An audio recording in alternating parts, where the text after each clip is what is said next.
Data analytics prerequisite है दोनों भी पढ़ रहे हैं। तो डेटा एनालिटिक्स में basically what is the prerequisite data, है ना। If we have data then we can do whatever things, मतलब if you have data then we can implement science concept of this one, if we have data then we can analyse this. यदि हमारे पास data ही नहीं है तो हम कुछ भी नहीं कर सकते। ये सॉल्व क्या आपसे बिल्कुल क्लियर हो रहा है?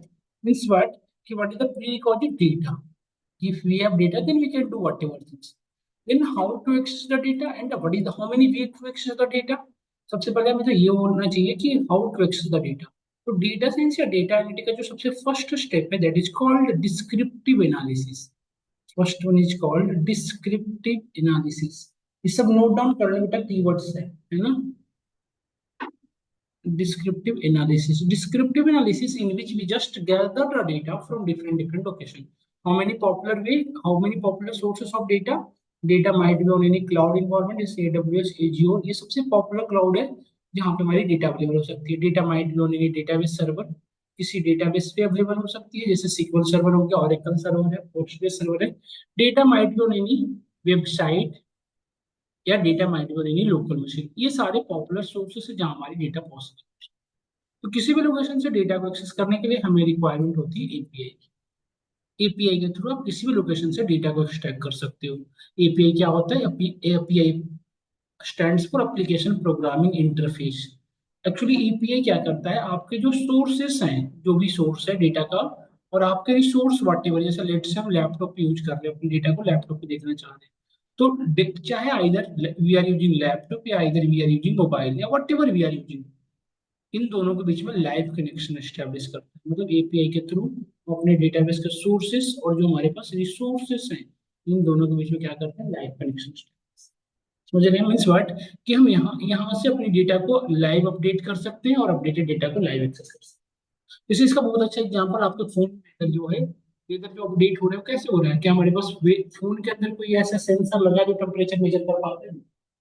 ये इंफॉर्मेशन कहाँ से आ रही है? वेदर से। हमारे फोन की जो भी कंपनी है, एपीआई प्रोवाइडर या एपीआई वेंडर से कॉन्ट्रैक्ट लेती है, तो उतने साल तक वो आपको फ्री एपीआई प्रोवाइड करती है, मतलब फ्री एपीआई से डेटा आती है। तो हमारे टेम्परेचर बताता रहता है, ह्यूमिडिटी लेवल, और फोरकास्टिंग करते रहता है। सेम चीज हम यहाँ भी यही करेंगे। हम अपने लाइव डेटा को किसी भी, जैसे देखो सेल्स मार्केट का एनालिसिस करो लेट से, तो सेल्स मार्केट की जो डेटा है या स्टॉक मार्केट की जो डेटा है वो डेली फ्रिक्वेंटली चेंज होती है, minute to minute, second to second. यदि एक स्टैटिक डेटा पे आप काम कर रहे हो तो हो सकता है आप स्टक हो जाओ एक टाइम, है ना, क्योंकि आपका जो रियलाइजेशन होगा कुछ और होगा, रियल टाइम कुछ, इसीलिए हमें एपीआई यूज करना पड़ता है। This particular step is called data descriptive analysis. इसे डेटा एक्सट्रैक्शन भी लोग बोलते हैं, इसे डेटा एक्सट्रैक्शन भी हम बोल सकते हैं। तो डेटा एक्सट्रैक्शन करने के लिए हमें रिक्वायरमेंट होता है, इसके लिए हम अपने डेटा साइंस के कॉन्सेप्ट पढ़ रखे होंगे, आपके सिलेबस में होगा कुछ समुद्र टूलर टेक्नोलॉजी।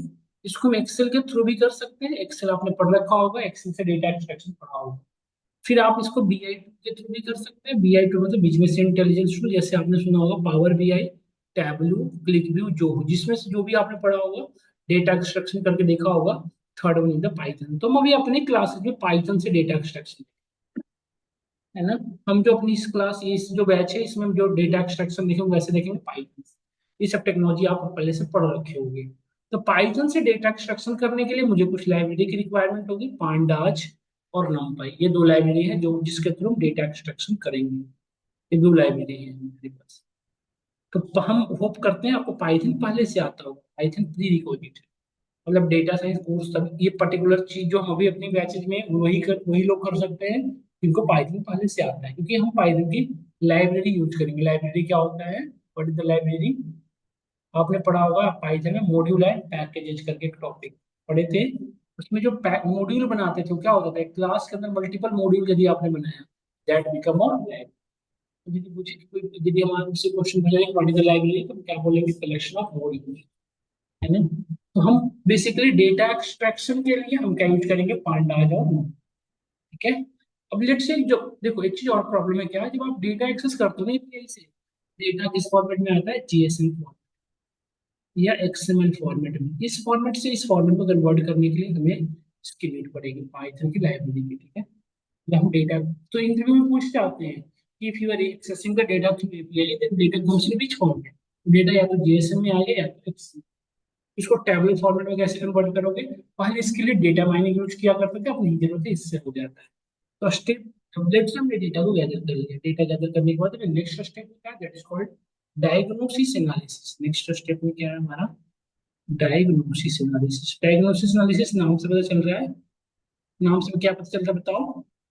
इसको कुछ लोग डेटा क्लीनिंग भी बोलते होंगे, आप सुने होंगे data cleaning, data pre processing, ये सब इसके वर्ड्स हैं, synonyms। तो डेटा को डायग्नोसिस करने का क्या मतलब होता है, क्या थोड़ी बहुत कोई आइडिया दे सकते हो, what is the meaning of data diagnosis analysis? Let say ये हमारे पास डेटा है, डायग्नोसिस एनालिसिस का थोड़ा बहुत आइडिया कोई दे सको तो दो। नहीं, डेटा में डायग्नोसिस मतलब डेटा पे ट्रीटमेंट करना। क्या होता है, इट माइट बी पॉसिबल कि मल्टीपल प्लेसेस पे नल वैल्यूज, बहुत ऐसी जगह है जहाँ पे कोई डेटा है ही नहीं। दूसरी चीज, कभी बहुत बार ऐसा होता है कि एक ही रिकॉर्ड मल्टीपल टाइम रिपीट की गई, जैसे डुप्लीकेट एंट्री का। कभी कभी ऐसा भी होता है, कुछ डेटा एक रेंज में है 10 से 100, कुछ डेटा इस रेंज में है, और कुछ डेटा बहुत बहुत ज्यादा छोटा है, कुछ डेटा बहुत ज्यादा बड़ा है। समझ में आ रहा है आपको?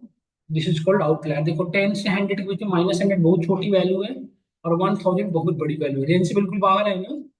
This is called outlier. तो इस तरह की बहुत सारी प्रॉब्लम होती है, मतलब हमें कहने का सेंस है कि डेटा के अंदर एक सिंगल इशू नहीं होते, मल्टीपल इशू भी है। तो इस प्रॉब्लम को रिजॉल्व करना, मतलब डेटा के अंदर एक एक करके इसके जितने भी इशू हैं इसको रिजॉल्व करने में क्या कहते हैं, डेटा क्लीनिंग कर सकते हैं, डेटा प्री प्रोसेसिंग कर सकते हैं, ऐसे डायग्नोसिस एनालिसिस। इसको करने के लिए जो रिक्वायरमेंट होगी वो क्या होगा, आपको स्टैटिस्टिक्स। हम क्या पढ़ेंगे, कोर पार्ट स्टैट्स, स्टैट्स के थ्रू हम डेटा को डायग्नोसिस करें। क्योंकि देखो डेटा के अंदर डुप्लीकेट वैल्यू के साथ हम वर्क कर नहीं सकते, तो ये सब चीजें मैं पहले ठीक किए बिना वैलिडेशन कर नहीं सकते। लेट्स से कि डेटा के अंदर यदि मिसगाइडिंग इन्फॉर्मेशन है, मिसलीडिंग इन्फॉर्मेशन है, तो जो रिजल्ट जनरेट होगा वो भी क्या होगा, पूरी तरह से मिसलीडिंग। समझ पा रहे हो आप? तो ये प्रॉब्लम को रिजॉल्व करने के लिए क्या परफॉर्म करते हैं, इसको करने के लिए again, देखो स्टैटिस्टिक्स क्या है, मेरी मैथमेटिकल कॉन्सेप्ट है। यदि मैं आपसे बात करूं तो स्टैटिस्टिक्स क्या है, मैथमेटिकल कॉन्सेप्ट है। जैसे लेट से हमारे पास एक कॉलम था एज, जिसका मीन कैलकुलेट करना है, लेट्स बेटा इसका क्या कैलकुलेट करना है, मीन। तो पूरे कॉलम का मीन क्या मैन्युअली पॉसिबल है कैलकुलेट करना? पॉसिबल है बताओ? नहीं पॉसिबल है, क्योंकि 10,000 रो हो सकता है, 10 लाख भी वो हो सकता नहीं है सब में। तो मैन्युअली पॉसिबल नहीं है, तो फिर से हम अगेन वही सेम टूल यूज करेंगे, एच एक्सेल के थ्रू भी कर सकते हैं, बीआई टूल के थ्रू भी कर सकते हैं, हम जो अपनी क्लास में यूज करेंगे फर्दर वो किसके थ्रू करेंगे, पाइथन। तो पाइथन की जो मेन लाइब्रेरी यूज होगी स्काई पाई, ये दो लाइब्रेरी के थ्रू अपने डेटा पे इम्प्लीमेंटेशन को स्टैटिस्टिक को इम्प्लीमेंट करते हैं। क्या इतनी बात समझ में आई? हमने कहा कि सबसे पहले हमने डेटा को गैदर किया, उस डेटा को गैदर करने के लिए पाइथन की पांडायन का यूज किए, उस डेटा पे क्लीनिंग करने के लिए हम स्टैटिस्टिक्स यूज करेंगे, और स्टैट्स को डेटा पे इम्प्लीमेंट करने के लिए रिक्वायरमेंट पड़ेगी ये दोनों लाइब्रेरी। कौन कौन से पढ़िए, स्काईपाई और दूसरा क्या पड़ेगा आपका, पंडाज, है ना? ये क्लियर हुआ आपसे, लिख नहीं बताओ? तो ये बहुत ही इंपॉर्टेंट है, मतलब ये मेजर स्टेप्स हैं पूरे पाइथन, पूरे डेटा साइंस से डेटा एनालिटिक्स का बैकबोन है। क्यों? तो देखो जितना बेटर तरीके से डेटा को डायग्नोसिस करोगे, जितना बेटर वे में डेटा क्लीनिंग होगी, रिजल्ट उतना एब्सोल्यूट आने का चांस, एनालाइजेशन उतना एब्सोल्यूट होगा। एक चीज जैसे रियल लाइफ में, जैसे हमारी ह्यूमन बॉडी है, ह्यूमन बॉडी की जो ब्लड टेस्ट ही प्रॉपर तरीके से नहीं हुआ, तो जो रिजल्ट आने वाला है फ्रॉम मिसगाइडिंग होगा, ये सब होगा। तो उसी तरह से सेम है, डायग्नोसिस एनालिसिस क्या है, डेटा हम क्लीनिंग करना, डेटा की प्री प्रोसेसिंग करना प्रॉपर तरीके से, है ना? This is called diagnosis. Data cleaning इसको करते हैं, इसको करने के लिए क्या नीड पड़ेगी बेटा, तो हमें मेन जो पूरी बैच में इस क्लास टाइमिंग में जो पढ़ेंगे डेटा क्लीनिंग के सारे स्टेप्स। इसके बाद स्टेप थर्ड जो है ऑप्शनल है, यदि रिक्वायरमेंट है तो करो, नहीं तो रहने दो। स्टेप थर्ड, यदि स्टेप टू किए बिना हम स्टेप थर्ड पे कभी नहीं जा सकते, स्टेप वन के बाद step 2, है ना? तो लेट्स से कि हमने डायग्नोसिस एनालिसिस किया और डेटा क्लीनिंग किया, हमारा डेटा क्लीन हो चुका है। आफ्टर क्लीन द डेटा, जब तक डेटा क्लीन नहीं होगा तब तक ये नहीं कर सकते। After clean data then we go on creative analysis, sorry अब हम जो पढ़ने वाले that is called prescriptive analysis. Prescriptive नाम से पता चल रहा है, प्रिस्क्रिप्टिव एनालिसिस क्या होता है, थोड़ा आइडिया दे सकते हो आप क्या होता है, what is the prescriptive analysis? जैसे लेट से डॉक्टर के पास हम जाते हैं, तो डॉक्टर हमारी बॉडी चेक करने के बाद प्रिस्क्रिप्शन बनाते हैं ना, कि ये सारी मेडिसिन लेनी चाहिए, ये सारी डिजीज आपको है, ये सारी चीजें अवॉइड करनी चाहिए। तो वही सेम चीजें हम भी करते हैं। हम अपने डेटा के अंदर से जितने भी मिसगाइडिंग इन्फॉर्मेशन उसको रिजॉल्व करते हैं, तो उसके अंदर जो हिडन इन्फॉर्मेशन है हम फाइंड आउट। जैसे एक एग्जांपल दूं, जैसे बिग मार्ट की आपने डेटा एक्सेस कर दिया, बिग मार्ट के डेटा को एक्सेस करने के बाद आपने उसके अंदर से आप next next step perform, let say कि हमने, लेट से कि आपने ये बिग मार्ट की डेटा लेट से एक्सेस किया, बिग मार्ट की डेटा आई 2022 से लेके अब तक की डेटा थी, लेट्स 2022 से अब तक, तो ओवरऑल कितने साल की डेटा हुई बताइए सब लोग, 22 से अभी तक कितने साल की डेटा हुई, है ना। तो इस डेटा के अंदर से यदि लेट से कि हमें एनालाइजेशन करना हो सेल्स बेसिस पे कि ईयरली हमारी सेल्स भी कितनी हुई, तो हम बना सकते हैं। देखो 2022 में हमारी सेल लेट से 2 मिलियन हुई थी, 23 में इतनी हुई थी और 24 में इतनी, बना सकते हैं। क्या इसी को हम चार्ट के फॉर्म में रिप्रेजेंट कर सकते हैं, नहीं कर सकते, लेट से हम इसको चार्ट के फॉर्म में रिप्रेजेंट कर सकते हैं। ये 1 मिलियन, 2 मिलियन, 3 मिलियन, ऐसे आ जाओ आ जाओ, इस तरह से हम रिप्रेजेंट कर सकते हैं। जैसे मंथ वाइज, मंथ बेसिस पे यदि देखो, एक चीज बताओ, ये जो फॉर्म, ये क्या है, डेटा का रिप्रेजेंटेशन ही तो है। हम डेटा का रिप्रेजेंटेशन टेबुलर फॉर्मेट में भी कर सकते हैं, डेटा का रिप्रेजेंटेशन चार्ट फॉर्मेट में भी कर सकते हैं। तो ये कौन सा चार्ट है बताओ, सब लोग बताओ, देखकर बताओ कौन सा चार्ट है ये, बार चार्ट है, बट टेक्निकली इसे क्या कहते हैं, विजुअल, एनालिसिस पर्पस से क्या कहेंगे, विजुअल। अब मुझे मंथ बेसिस पे करना होता है बेटा, तो मंथ बेसिस पे क्या हम ऐसे कर सकते थे, लाइन चार्ट बना के, देखो जैसे 1 मिलियन, 2 मिलियन, 3 मिलियन, ठीक है, इधर जनवरी, फरवरी, मार्च, अप्रैल, इस तरह से दिसंबर तक।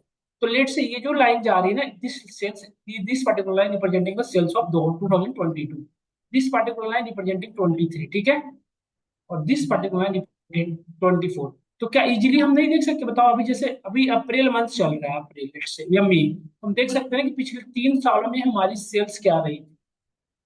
तो ये एक तरह का एनालाइजेशन है। यदि सेल्स अप हो रही है तो कोई इशू नहीं, यदि सेल्स डाउन हो रहा है तो प्रॉब्लम होती है। यदि सेल डाउन हो रहा है तो जिस केस में आप काम कर रहे हो, जिस यूज केस में आप वर्क कर रहे हो, बिग मार्ट ये कोई सिंगल प्रोडक्ट नहीं सेल करता, ये मल्टीपल कैटेगरी की करता है प्रोडक्ट से।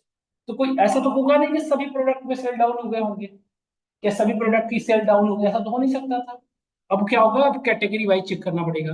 तो क्या हम कैटेगरी वाइज ऐसे चेक कर सकते हैं ना, पाई चार्ट बना के ऐसे, जैसे ये हमने category wise electronic section, toy section, cloth section, इस तरह से हमने बनाया है। एसेसरीज सेक्शन 2022 का, ये हमारा 2023 का, ये हमने 2024 का। तो हर ईयर वाइज हम देख सकते हैं ना कि किस पे कितनी परसेंट का सेल हुआ, ये सब। तो लेट से हमने ये फाइंड आउट किया कि इलेक्ट्रॉनिक सेक्शन पे सेल जो पिछले साल थी उससे इस साल ये उससे कम अभी हो रही है। तो इजीली पता चल गया कि हमारी कैटेगरी सेल पर डेटा क्या हो रही है, हमारी सेल क्या हो रही है, डाउन हो रही है। तो सेल डाउन हो रही है, ये सेल अप करना, तो सेल अप कैसे करोगे बताओ, सोचो एक बार। तो सेल अप करने के पहले तो ये फाइंड आउट करो कि रीजन क्या रही है। तो सेल डाउन होने के मल्टीपल रीजन हो सकता है कि जैसे अभी समर सीजन चल रहा है, अगर आप अपनी हीटर रख रखे हो अपने शॉप पे तो सेल होनी नहीं है, ये सुनो। या दूसरा हो सकता है, ये जो आपका कंपटीटर से 20% कम दे रहा है, आप बोलिए 10% का दे रहे हैं, तब भी आपका नहीं सेल हो। तो अब चीज बताओ, एक चीज बताओ, तो यहाँ पे एक रोल आता है data analyst as well as business analyst. तो डेटा एनालिस्ट का काम होता है रिपोर्ट जनरेट करके सबमिट करना। अब यहाँ पे बिजनेस एनालिस्ट जो होता है इस सिनेरियो में मार्केटिंग स्ट्रेटेजी में, जैसे लेट्स से कि यदि 10% आपकी कंपनी ऑफर करेगी, ये हो सकता है ना कि आपकी कंपनी 10% ही अफोर्ड कर पा रही है, नहीं पॉसिबल है। 10% वो अपनी घर की जेब से तो लगाएगा नहीं कोई एम्प्लॉई, तो 10% कैसे मैनेज किया जाए, यदि आपको सेल अप करना तो हो सकता है आपको 25% सेल देना, तो ये कैसे करेगा आप बताओ। तो ये पॉसिबल है ना कि जिसमें सेल 2%, किसमें 1%, किसमें 0.5% बढ़ा दी ताकि यूजर को पता भी नहीं चले और हमारी सेल भी अप हो जाए, पॉसिबल है या नहीं पॉसिबल बताओ। ये सब, तो ये सारे तरीके हमारे किए जाते हैं, ये सारे तरीके। तो इस तरह के जितने भी विजुअल्स हैं ना, ये सभी विजुअल को क्या कहते हैं, विजुअलाइजेशन।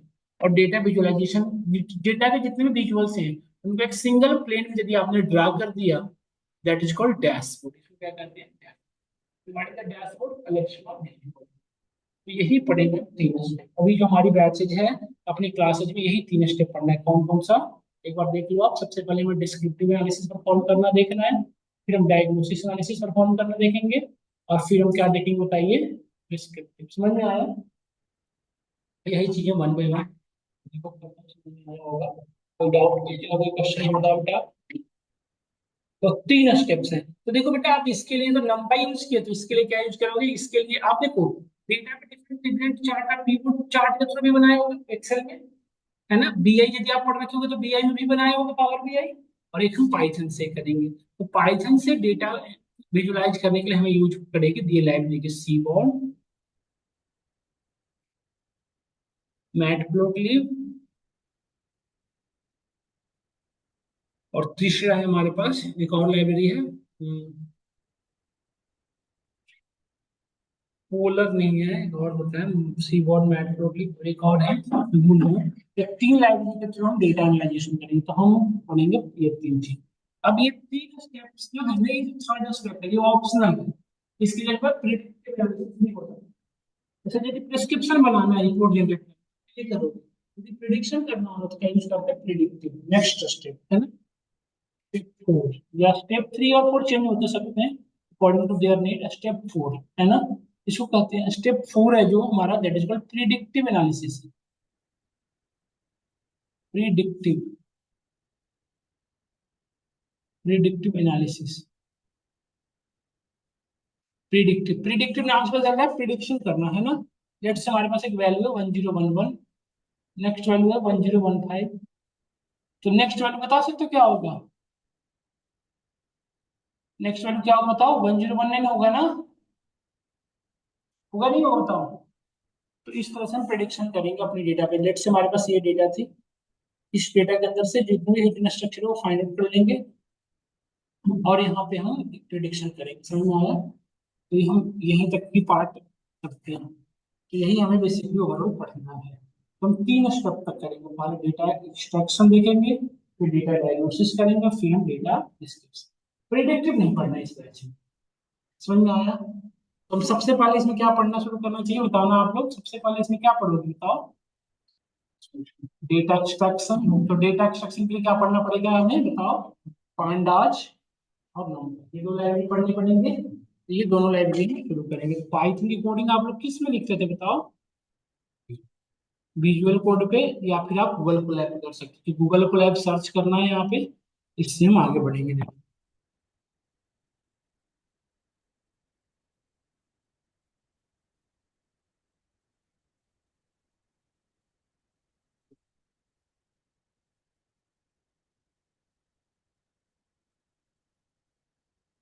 फिर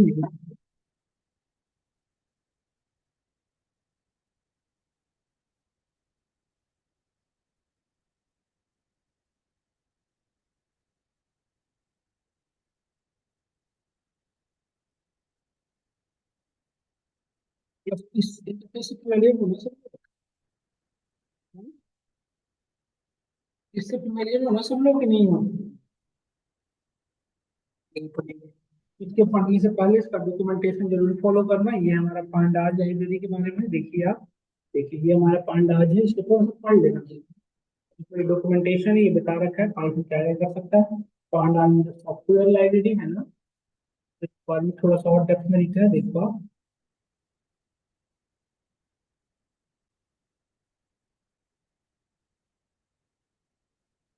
अपडेटिंग स्टार्ट कीजिए, व्हाट काइंड ऑफ, क्या क्या करता है, कैसे वर्क करता है, सारी हमें ठीक है। तो मेन क्या है, डेटा पर्पस यूज करने के बाद, ठीक है, ये हमने आज